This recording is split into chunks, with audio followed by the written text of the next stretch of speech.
Hello, everybody. Joseph P. Farrell here. It is Thursday, May 26th, 2011. And it's time for news and views from the Nefarium. I'm doing it a day early because I've got an appointment tomorrow for some car trouble. And if you don't know, I won't be on the video chat tomorrow night. I've rescheduled that for a week from Friday night. So to take care of that, I had to do that because I wanted to make sure that I got back home and I have no idea how long it's going to take to get my car fixed. Excuse me while I fix my pipe. Anyway, it has been a week. It has been a week of bad weather, and I cannot help but entertain the suspicion, as a lot of you are, that these storms are freakish, unusual. We've seen the tragedy of Joplin being leveled.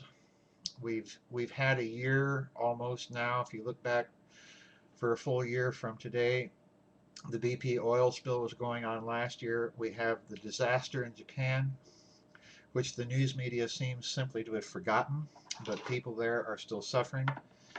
We have the uprisings in the Middle East. There's a lot going on, but many of you have suspected and entertained the suspicion that this very strange, odd weather is manufactured. And I must be honest, I entertain that too. And one of the reasons why it was a very strange thing. I was watching the weather a couple nights ago after the Joplin tornado, but as those storms are moving through Oklahoma and Texas and so on, I saw a radar track of two squall lines that were almost parallel to each other, which was very odd formation. And I remarked to a friend of mine that appeared to be very unusual. But then, out of the clear blue, and I have to read this to you because out of the clear blue, as all of this is taking place, the vice president, so to speak, of Russia's State Duma, of their parliament, a fellow by the name of Vladimir Janowski, who is the leader, incidentally, of a very far right-wing party in Russia, and a man with ties to the KGB, the former KGB, and also the leader of this party, which was the first opposition party that was officially sanctioned in Russia after the fall of communism. This guy is, um, to put it bluntly, a right-wing neo-fascist nut, but unfortunately he is also the leader of a major political party in Russia, and he is a Russian nationalist.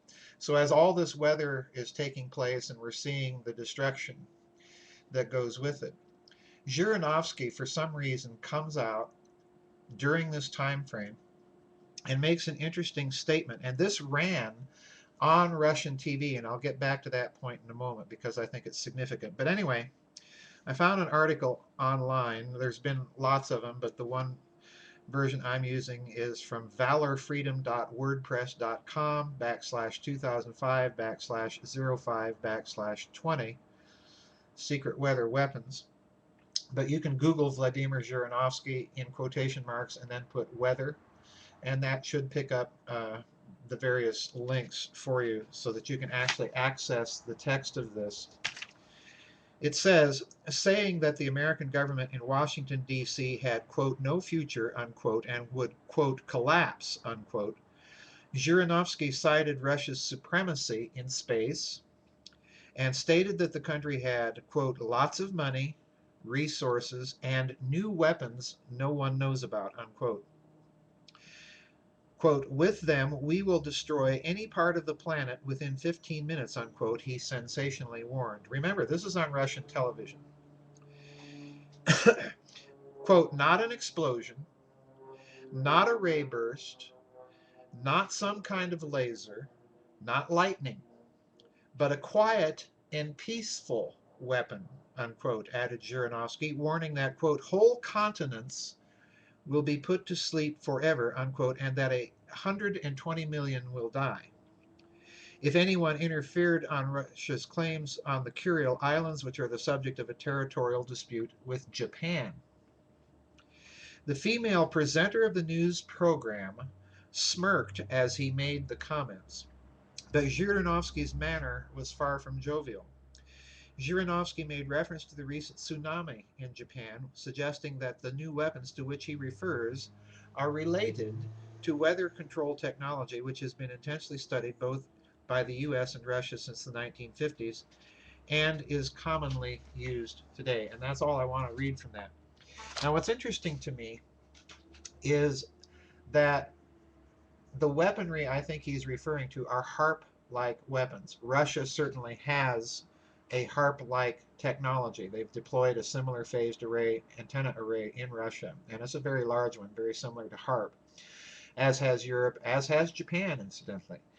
So in other words, this technology exists. We know it exists. We know from some of the papers in that physicists have done studies, and I've posted a paper for some of you that have already read it on the members area, that some physicists have modeled how that technology might be used to manipulate weather and to create or cause earthquakes.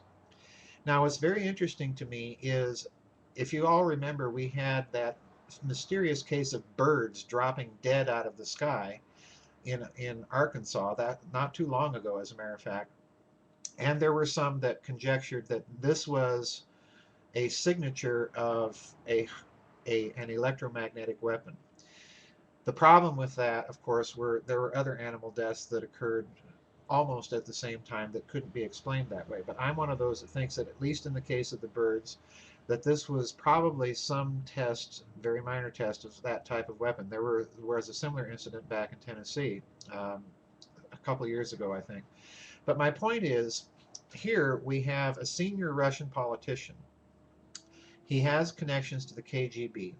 He's making these statements in the context of the temporal context of all of this weather outbreak in the United States, which I find is very interesting. Now, even though he's making these comments on Russian TV with a newscaster that's smirking, let's remember one very important thing.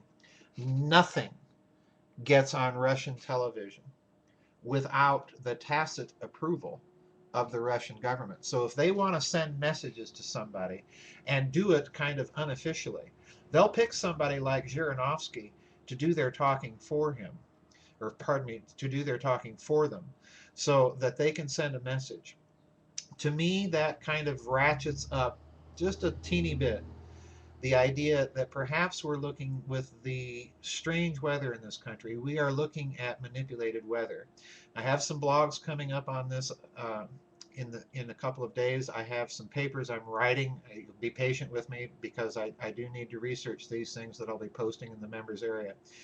But it kind of looks to me that perhaps we might be looking at some sort of tit-for-tat scenario with this weather happening in this country, what's going on in Japan.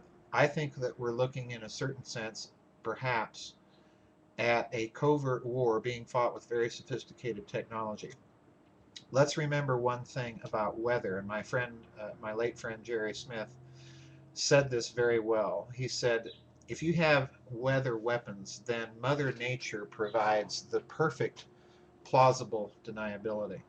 So I think that this statement from Janowski might be a little bit more significant than simply the statement of a Russian neo-fascist nut. Okay, so put it into context with everything that's happening. All right, one more thing, and then I'll let you go.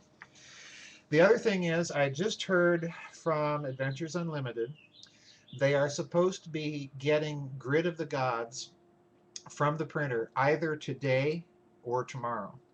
So that means Grid of the Gods should be about 2 to 3 weeks away from getting into Amazon's hands, and about 2 to 3, possibly as many as 4 weeks after that, getting into the stores. All right. But Grid of the Gods, Adventures Unlimited did tell me that that is coming. It's on its way. It'll get there at their warehouse either today or tomorrow. As soon as they get it, they will start filling back orders immediately. You can order the book off my web store, and I will let everybody know as soon as I've got my copy from AUP. That will keep everybody up to date. This is a very provocative book, I will admit it. It's probably the most provocative book I've written, and it's also setting up a book that I am working on now with a friend of mine, co-authoring with a friend of mine, that'll be even more provocative. So we're laying out a series of books now that are kind of in the arch of Genes, Giants, Monsters, Men, Babylon's Banksters. So we're laying out an arch of books right now. Grid of the Gods is in that arch, and then the one that we're working on right now is part of that story.